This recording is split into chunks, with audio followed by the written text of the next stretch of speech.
नमस्कार। स्वागत है आप सभी का आपके अपने चैनल साधना भक्ति में। क्या आपने कभी सोचा है जब एक रानी को राजसभा में घसीट कर लाया गया, जब धर्म मौन था, जब न्याय अंधा था, तब किसने आखिर इसकी लाज बचाई?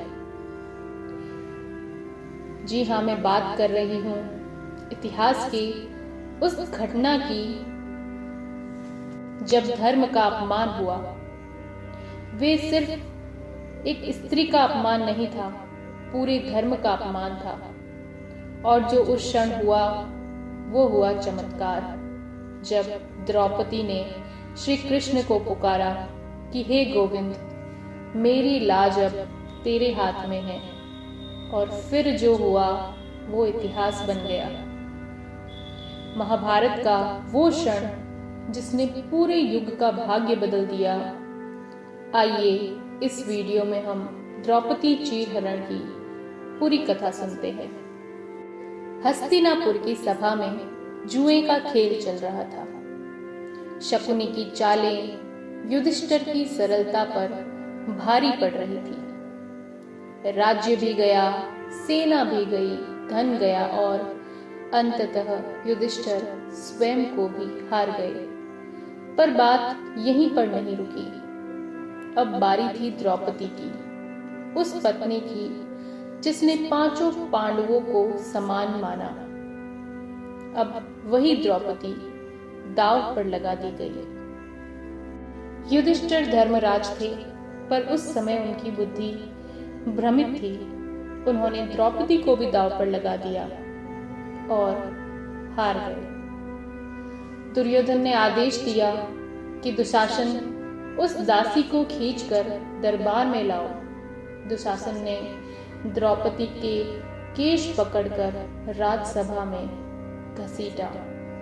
वह अपमानित थी, क्रुद्ध थी, आहत थी। उसने पूछा, क्या युधिष्ठिर को मुझे दांव पर लगाने का अधिकार था जब वे खुद को हार चुके थे? सभा में भीष्म, द्रोणाचार्य, कृपाचार्य, विदुर जैसे महान ज्ञानी बैठे थे, लेकिन सब मौन थे। धर्म सभा में चुप था। जब दुर्योधन ने अपनी जांघ पर हाथ मारकर कहा कि आओ द्रौपदी, मेरे पास बैठो, और दुशासन ने द्रौपदी की साड़ी को खींचना शुरू किया। द्रौपदी रो रही थी, कांप रही थी, पर किसी ने नहीं रोका। तब उसने अपने दोनों हाथ ऊपर उठाए और पुकारा कि हे गोविंद, हे माधव, हे द्वारकाधीश, मेरी लाज अब तेरे हाथ में है। उस क्षण श्री कृष्ण ने दिव्य रूप में साड़ी को अंतहीन बना दिया। दुशासन खींचता रहा, खींचता रहा, खींचता रहा, थक गया और गिर पड़ा, लेकिन द्रौपदी की लाज नहीं गई। वह श्री कृष्ण का चमत्कार था, जो केवल भक्ति, विश्वास और समर्पण से ही संभव हुआ। राजसभा में किसी की आंखों में आंसू थे, पर हिम्मत नहीं थी।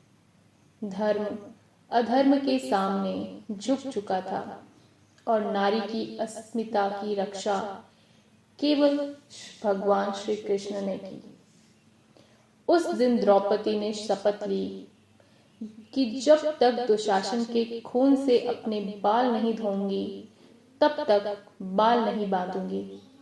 भीम ने कसम खाई कि दुशासन का सीना चीरकर उसका खून द्रौपदी के बालों में लगाऊंगा। उस दिन सिर्फ एक स्त्री का अपमान नहीं हुआ, उस दिन महाभारत का बीज बोया गया। ईश्वर पर अटूट विश्वास और पूर्ण समर्पण संकट के समय चमत्कार कर सकता है। धर्म और नारी की रक्षा करना सबसे बड़ा कर्तव्य है। जब धर्म की मर्यादा टूटी तो श्री कृष्ण ने स्वयं हस्तक्षेप किया। मौन भी पाप है। सभा में सब चुप थे। यही सबसे बड़ा अन्याय था। यह कथा केवल अतीत नहीं है, यह आज भी हमें सीख देती है कि जब अधर्म बढ़ता है, जब अन्याय अपना सिर उठाता है, तब धर्म की रक्षा के लिए स्वयं ईश्वर आते हैं। और जब स्त्री की अस्मिता पर आघात होता है तो वह केवल एक परिवार का नहीं, पूरे समाज का पतन होता है। श्री कृष्ण ने दिखा दिया कि जहाँ विश्वास है वहां पर कृपा अवश्य होती है।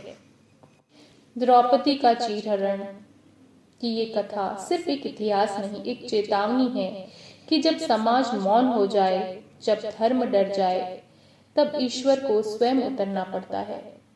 श्री कृष्ण ने सिखाया है कि जब तक नारी का सम्मान नहीं होगा, तब तक कोई समाज नहीं टिक सकता।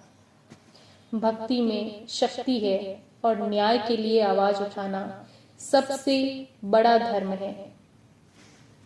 अगर आपको ये कथा भावुक और प्रेरणादायक लगी हो तो इस वीडियो को लाइक जरूर करें, अधिक से अधिक शेयर करें और सब्सक्राइब जरूर करें। नीचे कमेंट में जरूर लिखें जय श्री कृष्ण। फिर मिलेंगे एक नई सनातन कथा के साथ में। जय श्री कृष्ण, जय सनातन धर्म।